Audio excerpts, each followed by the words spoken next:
Hey, warmer from Evo! Welcome to lovely Las Vegas for Coast to Coast Hoops with myself, Greg Hoops Peterson, now part of the VSiN Family Podcast. We've got a great podcast for you as we're going to try to get you set for the upcoming season and try to get you set for, and I air quotes here, secret scrimmage season. I'm going to be without a guest today. We've had many great guests on this podcast. We're all going to give them a day of rest here today before we get back into having our normal guests on the podcast tomorrow. But going to hear in segment number one, talk about why I just don't put a lot into these anti-air quotes here, secret scrimmages. We're going to be seeing a lot of those results in the next few weeks, so I want to get you guys prepared there. And I did not overreact to them too much. And then in segment number two, it's something that I've been talking about with a lot of our guests on the podcast. Teams that you sort of want to be backing / fading early and then maybe betting on later / fading a little bit later on during the season as well. How to be able to take a look at some of those ebbs and flows and just some of the things here in the offseason that might be causing me and perhaps you to be a little bit more bullish / bearish on teams going into the upcoming season as well. So we'll have some fun looking at the nooks and crannies on this show, and I do want you guys to let me know what you want to hear on this podcast because we're a little bit north of a month away from the start of the upcoming college basketball season. I've done most of my conference previews already. We're down to 4 conferences, the Big 12, the Big East, the Big 10, and the SEC, and I'll be doing about one a week because, well, we have a little bit more than a month remaining for the start of the college basketball season, so makes sense there. And if you do have a question, comment, segment idea, what have you for this podcast, you have one of two ways we offer those in. First one is my Twitter / X timeline at @GDN_D1. Keep in mind, letters EM, they mean does not matter, so as per usual, please do send these into the timeline. The other way is find an Apple Podcast review. If you rate this podcast 5 stars, it is very much appreciated. And then from there, you're able to fire in whatever you'd like to hear on this podcast by that 5-star review. And I do want you guys to fire those in because that's the only way that I truly know what you want to hear on this podcast because every listener, everyone's a little bit different. So help me out there and I'll get you guys all set for the upcoming season. But got to get you guys set for, and air quotes, your secret scrimmage season. And the biggest reason why I just don't take a lot from it is because when you do hear, and air quotes, your secret scrimmage, there's a reason why you hear that, and that's because typically video is not available for a lot of these secret scrimmages, and you just don't know the motivation of some of these teams as well, because you're going to notice some perhaps interesting rotations, and you do want to be taking note of something like, let's say that you're taking a look at Kansas and you see like Shaquille Moore in the starting lineup. I'm just spitballing something here. I have no idea whether or not he's going to be starting in any sort of a scrimmage, exhibition, what have you, but I just wanted to throw out there an hypothetical because it's presumed that he's probably going to be a little bit more of a reserve for Kansas for this upcoming season. But let's say that you see him in the starting lineup. It could be a case where Bill Self is legitimately looking at Shaquille Moore as being a starter. Perhaps he wants to see what he's got out of him, and that's a big key. Perhaps he just wants to see what he's got out of him because that's not an end-all be-all. Just because you see a guy starting in a secret scrimmage, just because you see a guy that's tearing it up in a secret scrimmage or something like that, it doesn't mean that that's necessarily what's going to be happening during the regular season, and we saw plenty of examples of that during the season last year. Like, I believe that Arkansas had been looking halfway decent in some of their scrimmage results, what have you, and then it went straight down the toilet bowl, whereas 2 years ago, they looked absolutely awful in some of those results, and they were able to make the second week of the NCAA tournament. Like, I recall when Jaden Epps for Georgetown had some sort of like a ridiculous 40-plus point game for Georgetown in one of those scrimmages. You sort of knew that it's like, okay, he's probably going to be able to give the team a little bit something, but it was a case where we recall last year with Jaden Epps, he did have a nice year for Georgetown, but it was a case where he was a black hole. When the ball came to him, it really was not coming back out, and there was absolutely no defense whatsoever being played by Georgetown as well, so that was a little bit useless for them. And plus, in a lot of these cases, there are some of these scrimmages where you're able to put the video to it, but sometimes there are cases where they're practicing different things. You're going to be going through some of these like situational things. Like there are some teams that are trying to go through as if they're down 5 points with 3 minutes remaining, as if they're up 5 points with 3 minutes remaining as well. That's what you do in terms of a lot of these secret scrimmages. That's what you do in terms of a lot of these practices as well. So I'm not one of those people that puts just a ton of stock into them, because we have seen a lot of just funky secret scrimmage results where it's like, wow, that was really strange, and some of them do hold some weight. Like last year when Santa Clara knocked off UCLA in a secret scrimmage, that was something that caught my attention, and Santa Clara was an okay team last year. I'm not going to say that they were amazing in the WCC, but we recall they were able to have a few nice wins. They were able to knock off Gonzaga at home, so all in all, I would call last year a successful year for them, and certainly UCLA was a team that was a little bit off last season. But that was just confirming what I was thinking coming into the season, because with UCLA, you may recall last season,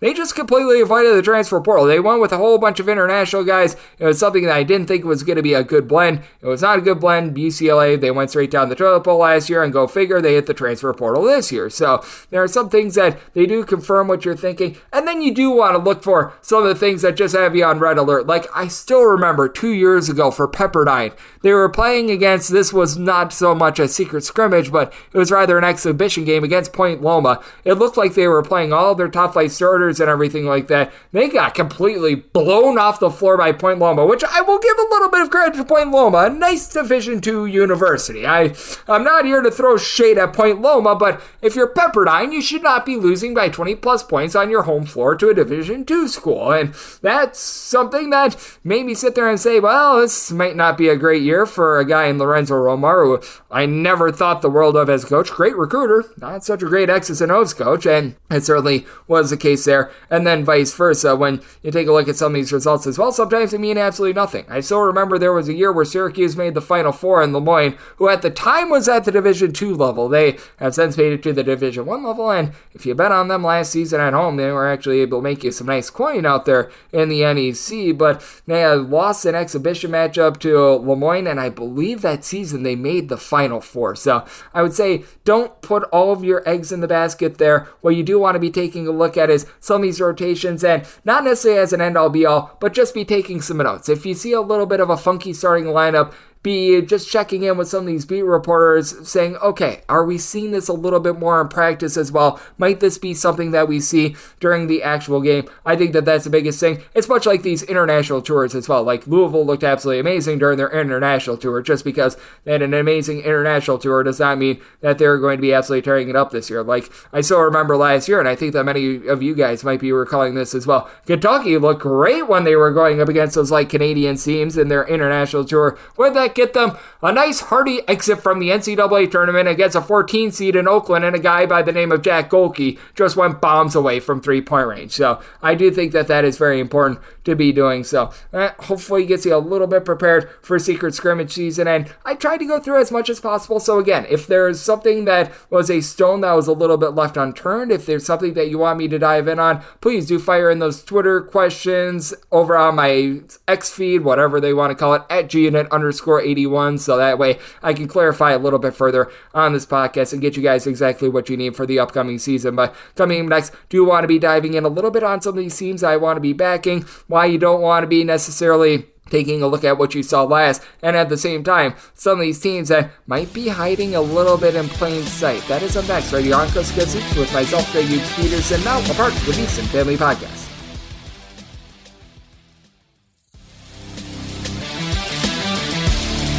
And we're back here in lovely Las Vegas for Coast to Coast Hoops with myself, Greg Peterson, now part of the Beeson Family Podcast. Hopefully you enjoyed that in segment number 1, why I just don't stick a ton into these secret scrimmages. Again, if there's something that I didn't necessarily hit that you want me to dive in a little bit more on, at @GUnit_81 on the old Twitter/X, I will just continue to reiterate. Please do send in those questions, so that way I know exactly what you want to hear on this podcast. But how about if we address something that I've talked about quite a bit with my guests here in recent podcasts, and I think it's so important coming into the upcoming college basketball season, and that's just anticipating some of these teams that you might want to back and fade late. And before I go into any of this at all, I will reiterate this as well, and I think that this is the most important thing. If you take absolutely nothing else from this podcast today, and anything else from this podcast here in the offseason as well, you are betting numbers and you're not betting teams when you're betting spreads. Obviously, with the money line, you're betting on a team whether or not they're going to win or lose, but you still need to be having a value sort of perspective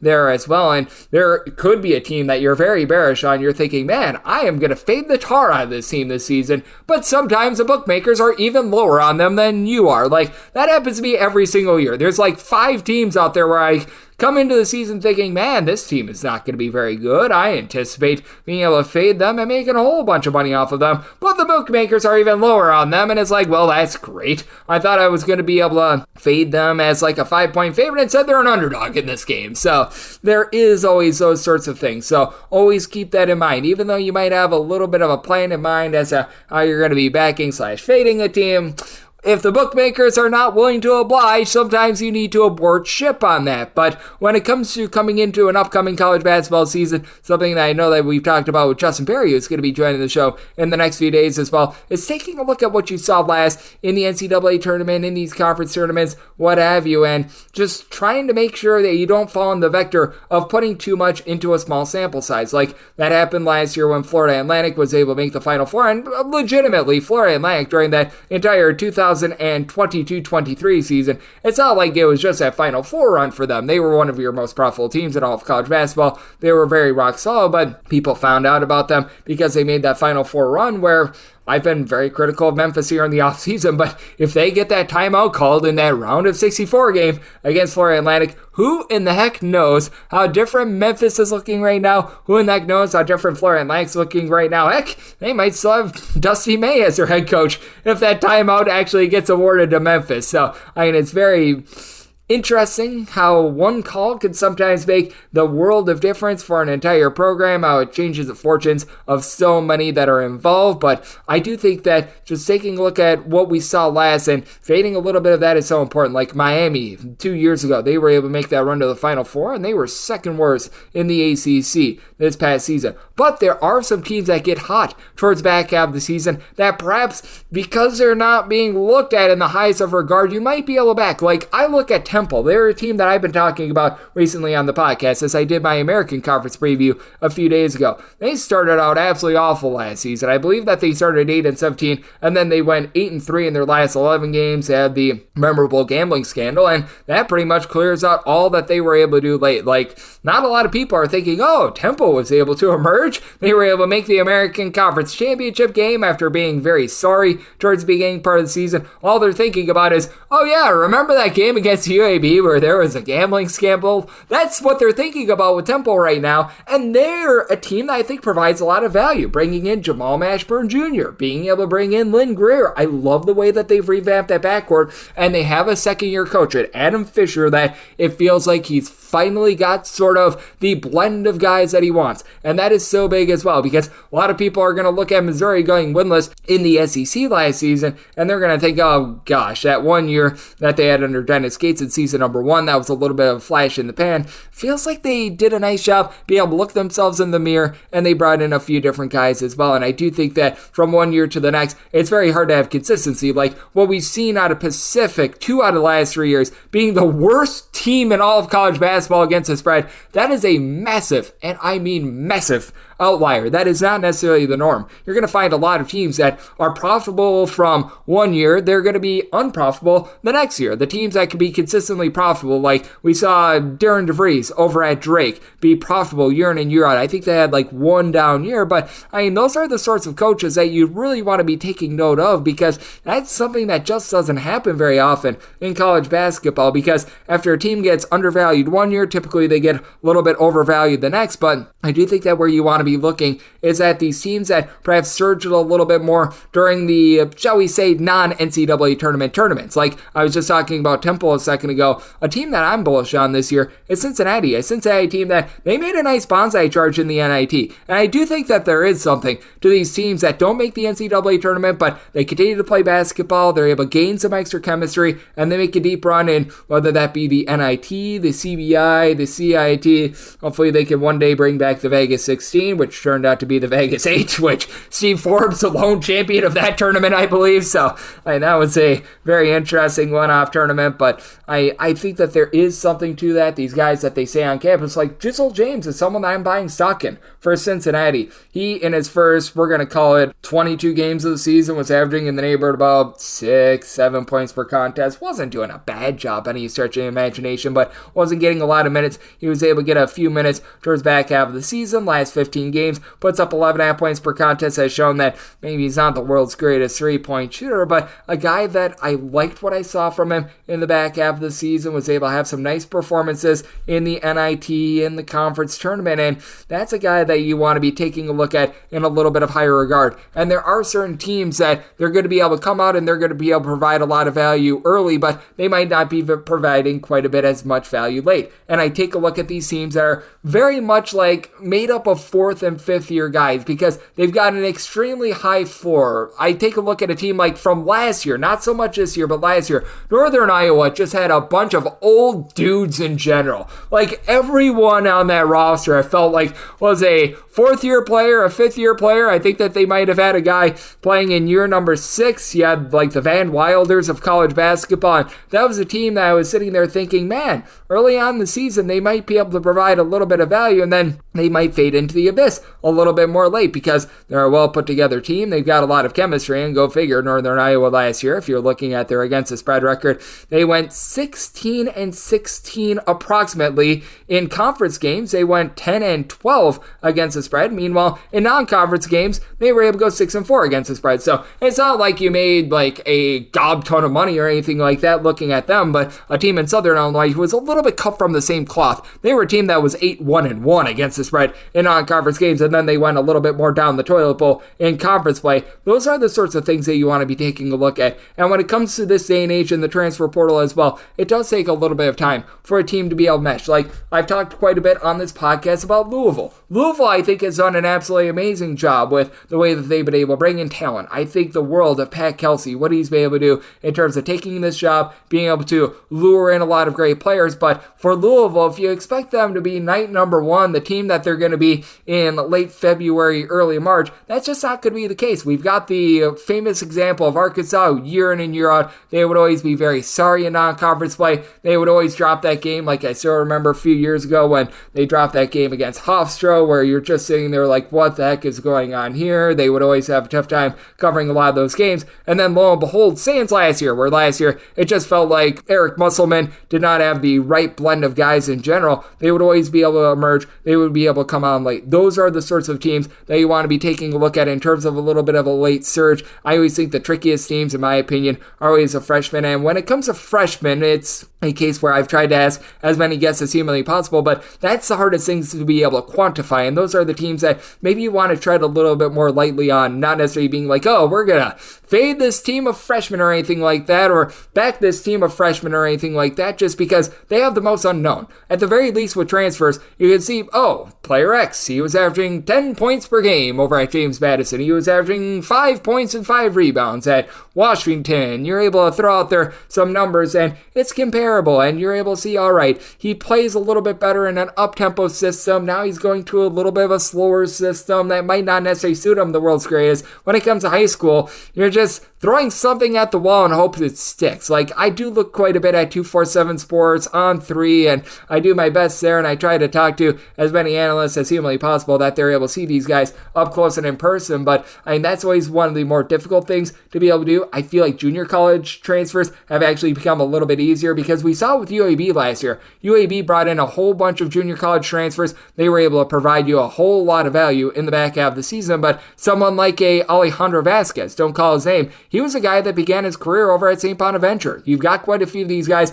at the junior college level that the reason why they're at the junior college level is that they just weren't able to get out there on the floor at a Division I school. They are guys that maybe had the wrong fit the first time around, and then they're able to go down to the junior college level. They're able to be developed, and I would consider it because you've got in baseball like single A, double A, triple A, and then you've got the big leagues. When it comes to college basketball, if you're looking at single A, that would probably be high school. Double A is junior college. I would consider triple A to be international basketball. Now, international basketball is just an entirely different ball of wax in and of itself. Like, you've got some of these Greek teams that are absolutely amazing. And then you go over to insert small country here. I'm not going to disparage any countries here on this podcast. We are going to be staying away from that, but it's just not the same level of basketball as well. So there can be a little bit of unknown there, but I do think that international guys are certainly something to be taking a look at as well. But I think the biggest thing is taking a look at just the roster chemistry coming back for this year. Like I look at a team like, for example, Northern Arizona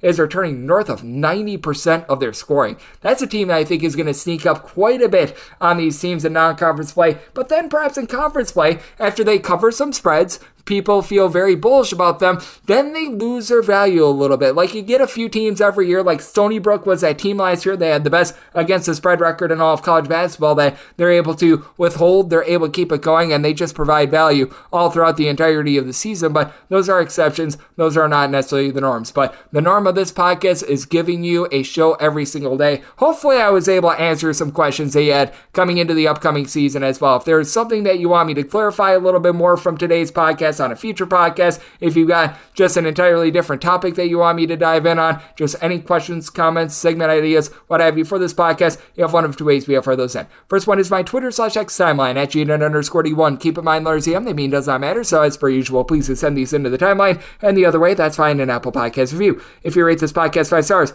it is very much appreciated. And then from there, you're able to fire on whatever you'd like to hear on this podcast via that 5-star review. A little bit of a rare guest-free podcast today, but we'll be back on the guest grind tomorrow. We're continuing our conference previews down to just 4 of those, and I'm with you guys, rain or shine on this podcast, regular season or non-conference, as once we get back into actual games, once we get back into the regular season, picks and analysis on every single game, every single day, and we'll do our best to be able to get you guys set for that here on the podcast, and we'll do so once again tomorrow. Thank you.